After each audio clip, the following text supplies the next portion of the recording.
Question number 1 है आपका, यदि 8 पुरुष 24 दिन में 80 हेक्टेयर की बिजाई कर सकते हैं तो फिर कितने हेक्टेयर में 30 दिन में 36 पुरुष बिजाई कर सकते हैं। देखिए एक फॉर्मूला होता है, आपने पढ़ा होगा, M1 गुना D1 गुना H1 बटा W1 बराबर होता है M2 D2 H2 के बटा का होता है W2। यहाँ पे देख लीजिएगा, M का मतलब होता है मैन या आदमी, औरत भी बोल सकते हैं। D का मतलब होता है आपका दिन। H का मतलब होता है आवर। यानी ऊपर वाले कॉलम में आपको आदमी या औरत रखना है, दिन रखना है और घंटा रखना है। वहीं नीचे वाला कॉलम आपका जो है, इसमें W का मतलब होता है वर्क, यानी जो भी आपका कार्य है उसको रखा जाता है। चलिए देखिएगा, पहले सिचुएशन में कह रहा है कि 8 पुरुष 24 दिन में, यानी 8 पुरुष दिनों की संख्या आपकी 24। 8 पुरुष 24 दिन में कितना हेक्टेयर खेत को जोत सकता है, बिजाई कर सकता है में 80 बट्टा का 80। और दूसरे केस में क्या दिया हुआ है, तो फिर कितने हेक्टेयर में 30 दिन में 36 पुरुष बिजाई कर सकते हैं। यानी इसमें भी 30 दिन में क्या करना है, 36 पुरुष का संख्या है, और W2 यहाँ पे हमारा नहीं मालूम है। ठीक है, कैंसिल आउट करते हैं, 8 नहीं 80। इसके बाद काटने वाला कोई टर्म, हाँ 6 4 की 24, 6 5 30, फिर 4 से कट जाएगा, 9 12 9 4 36। ठीक है, अब क्रॉस मल्टीप्लीकेशन करते हैं, 10 को 5 से गुना करेंगे, 5 को 9 से गुना करेंगे, यानी WT बराबर कितना हो जाएगा, देखिएगा 10 गुना 5 गुना 9, यानी हो गया 10 × 50, 50 9 450,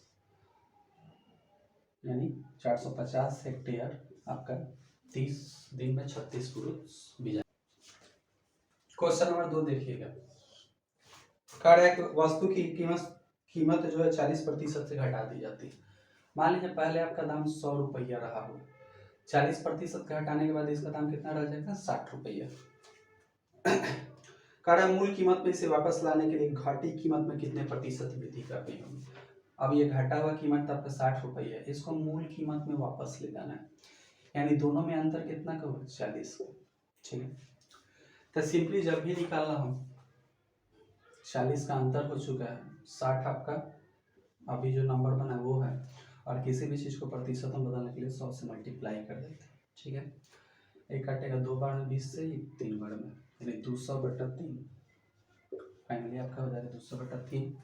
200/3 को लिख सकते हैं 66/2/3। अगर आपका ऑप्शन पॉइंट में है तो 66/6।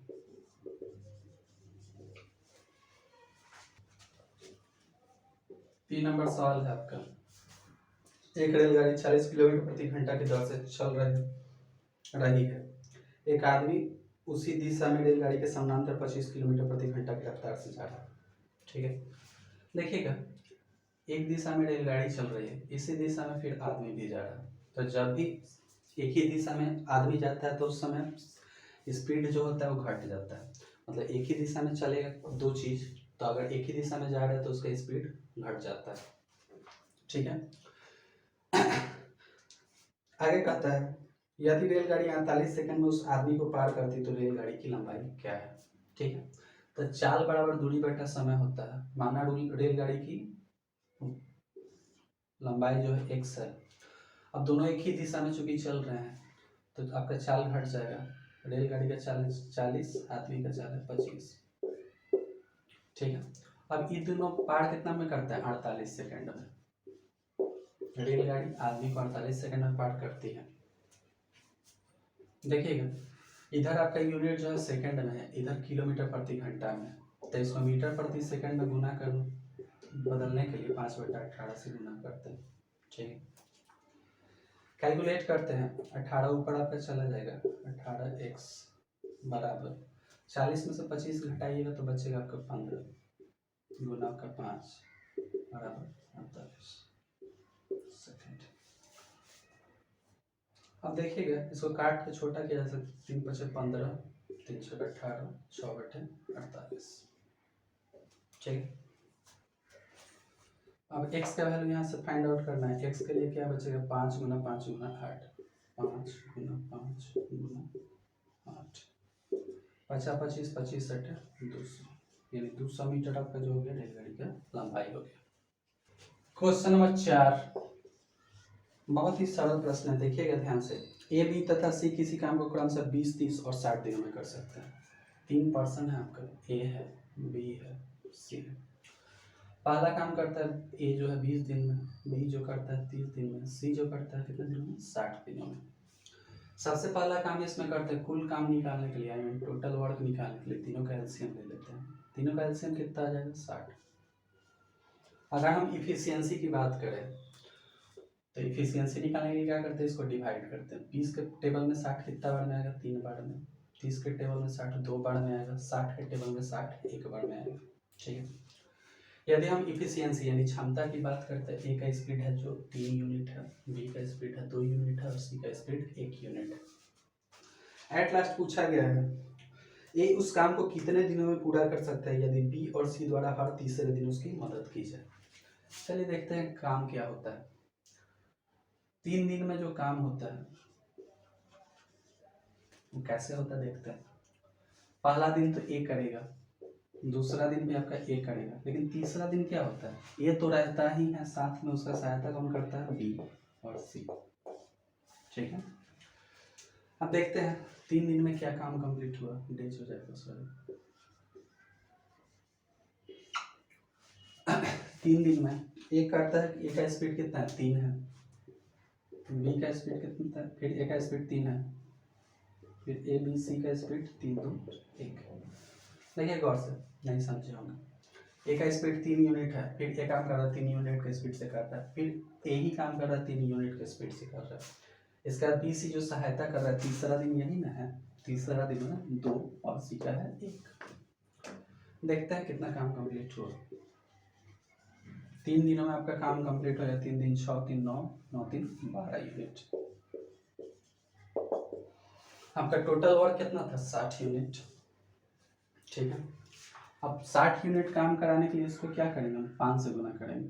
12 को 5 से गुना कर देते तो ये 60 हो जाएगा। अगर हम इधर 5 से गुना करेंगे तो इधर भी तो 5 से मल्टीप्लाई करना पड़ेगा, यानी 15 दिन में काम जो है कंप्लीट हो जाएगा। देखिए क्वेश्चन नंबर 5 नंबर सवाल है आपका। यदि 5 वर्ष पूर्व राम की उम्र श्याम की उम्र की 1/3, 2 पर्सन है आपका, पहला राम दूसरा श्याम। ठीक, 5 साल पहले की बात कर रहे हैं, याद रखिएगा 5 साल पहले की बात हो रहा है। राम की उम्र जो थी वह श्याम की उम्र की 1/3 थी, यानी श्याम जो है 3x रहा होगा तो राम कितना रखा है, x। ठीक है, यानी इसका 1/3 है। श्याम का जो उम्र है वह राम की उम्र का 3 है, या उल्टा इसको कह सकते हैं राम का उम्र जो है श्याम की उम्र का 1/3 है, 1/3। ठीक है, अब देखिएगा ये तो वो 5 साल पहले का उम्र, ऑलरेडी हम बता चुके हैं कितना उम्र है, 5 साल पहले की। तो 5 साल बाद अगर मतलब वर्तमान उम्र की बात करें तो राम का उम्र वर्तमान कितना होगा, x + 5, और श्याम की अगर वर्तमान उम्र की बात करें तो 3x + 5। ठीक, दोनों वर्तमान में आ गए। अब क्वेश्चन में आगे इन्फॉर्मेशन आपका दिया हुआ था कि राम की वर्तमान उम्र 17 वर्ष है। वर्तमान उम्र राम का इक्वेशन में क्या, x + 5, जो कि किसके बराबर है, 17 वर्ष के बराबर। चलिए सिंपली यहाँ से x का वैल्यू फाइंड आउट करेंगे, पता करेंगे। देखिएगा इधर 5 ले जाएंगे तो माइनस में हो जाएगा, यानी x का वैल्यू कितना आ जाएगा, 12। अब चूंकि x का वैल्यू 12 है, हमको किसका उम्र पता करना था, श्याम का वर्तमान उम्र। श्याम का वर्तमान उम्र यही ना था, श्याम का वर्तमान उम्र इक्वेशन में कितना है, 3x + 5। 3 x का वैल्यू यहाँ पे है 12 + 5, 12 कितना होगा, 36 + 5 41 साल।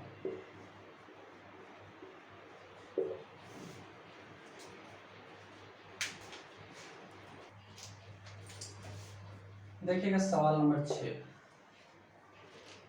सवाल नंबर 6 कहता है एक ग्राहक को अपने क्रय मूल्य पर 30% का छूट चाहिए।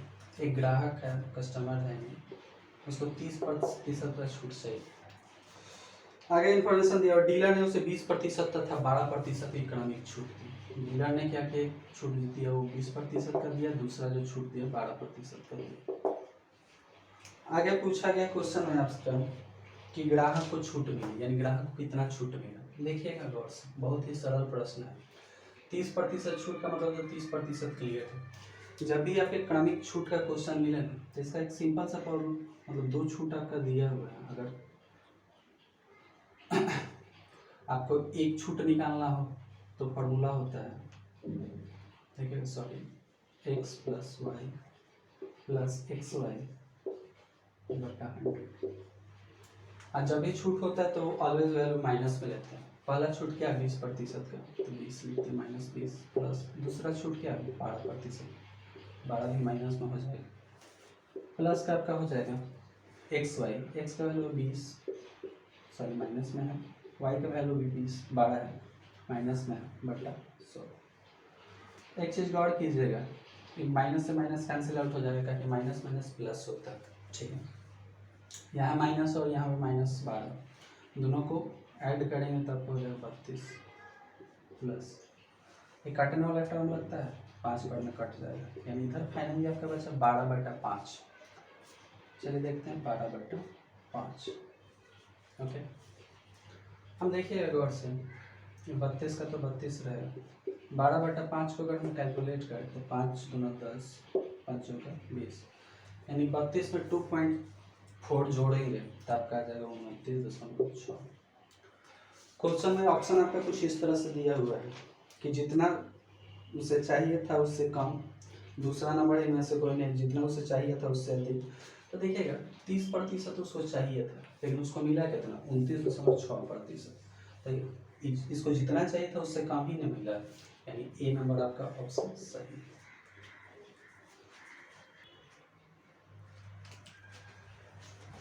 देखिएगा क्वेश्चन नंबर 7। क्वेश्चन नंबर 7 तो आपको बहुत ही इंपॉर्टेंट क्वेश्चन है, लगभग हर एग्जाम में 1-2 क्वेश्चन आपको ग्रुप डी में देखने को मिल जाएंगे।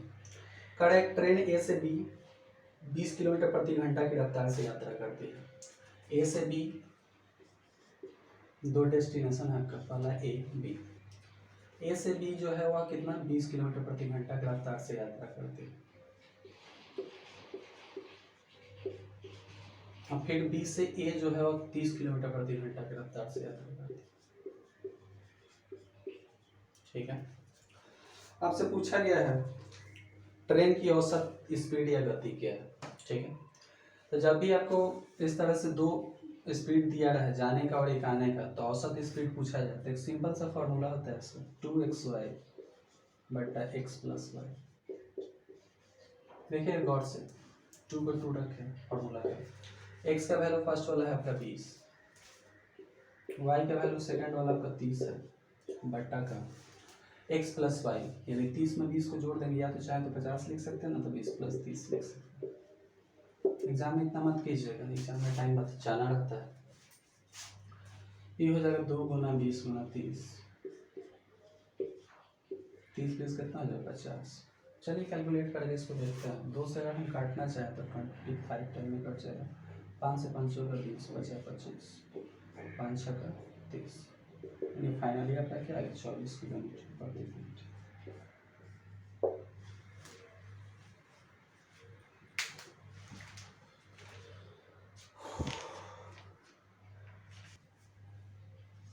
देखिएगा सवाल नंबर 8। सवाल नंबर 8 बोलता है 3 क्रमिक पूर्णांकों का कुल योग 1350।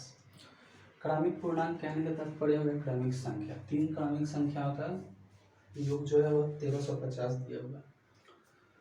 गौर से देखिएगा, मान लीजिए पहला संख्या हम मानते हैं x, तो दूसरा संख्या क्या हो जाए, क्रमिक संख्या की बात कर रहे हैं, यानी एक उससे एक ज्यादा होगा।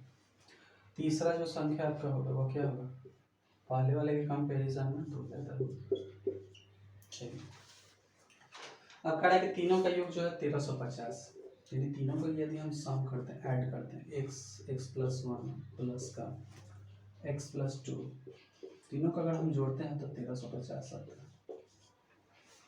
चलिए गौर से देखिएगा, यहाँ पे हमको 3x प्राप्त हो, पहला x, दूसरा x, तीसरा x, तो ये हो जाएगा 3x प्लस 2 3 हो जाएगा बराबर 1350। आगे इसको कैलकुलेट करते हैं, 3x बराबर 1350 माइनस के 3, 3x बराबर 1350 में से 3 घटाएंगे 1347 आएगा। चलिए देखते हैं गौर से, ये हो जाएगा x बराबर 1347 बटा का 3, काट लीजिएगा, 3 चौका 12, 3 चौका 12, 3 और 27, 449। एट लास्ट आपसे क्वेश्चन में पूछा गया था सबसे बड़ी और सबसे छोटी संख्या के योग। सबसे बड़ी संख्या जो आपकी है ये है, और सबसे छोटी संख्या ये है। अगर हम दोनों को कैलकुलेट कर ले तो कितना होगा, मतलब जोड़ लेते हैं, x 2x प्लस का,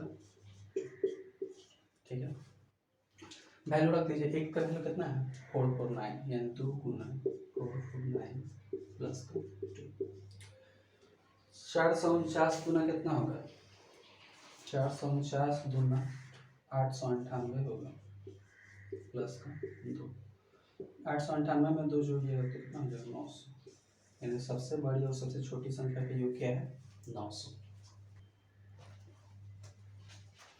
देखिएगा क्वेश्चन नंबर 9, 897 का आपको वर्ग निकालने को बोला गया। देखिएगा गौर से इस क्वेश्चन को,